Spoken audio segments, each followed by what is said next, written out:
Hi, இன்றைக்கி chicken bonda எப்படி செய்யலான்னு பார்க்கலாம். இதுக்கு 300 கிராம் சிக்கனை 1/2 ஸ்பூன் இஞ்சி பூண்டு பேஸ்ட்டோடு சேர்த்து நல்லா வேக வச்சு இப்படி பிச்சு வச்சுக்கோங்க. 2 சின்ன உருளைக்கிழங்கு வேக வச்சு மசிச்சு வச்சுக்கோங்க. ஒரு பாத்திரத்தில் 2 ஸ்பூன் எண்ணெய் சேர்த்து எண்ணெய் நல்லா சூடானதும் 2 பெரிய வெங்காயத்தை கட் பண்ணி சேர்த்துக்கோங்க. அது கூட கொஞ்சம் கருவேப்பிலையும் கட் பண்ணி சேர்த்துக்கோங்க.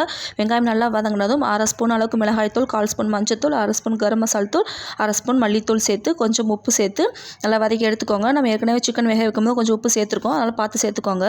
இப்போ வேக வச்ச சிக்கன், உருளைக்கிழங்கு ரெண்டையுமே சேர்த்து நல்லா மிக்ஸ் பண்ணிவிட்டு கடைசியாக கொஞ்சம் மல்லித்தலை தூவி இறக்கிக்கோங்க. இப்போ ஸ்டஃபிங் ரெடி ஆயிடுச்சு. இது நல்லா ஃபேன் காற்றுல ஆற வச்சுக்கோங்க. இப்போ பவுலில் 1 கப் கடலை மாவு, 1/4 கப் அரிசி மாவு, 1/2 ஸ்பூன் மிளகாய்த்தூள், 1/4 ஸ்பூன் பெருங்காயத்தூள், தேவையான அளவுக்கு உப்பு சேர்த்து கொஞ்சம் கொஞ்சமாக தண்ணி சேர்த்து திக் பேட்டராக ரெடி பண்ணி வச்சுக்கோங்க.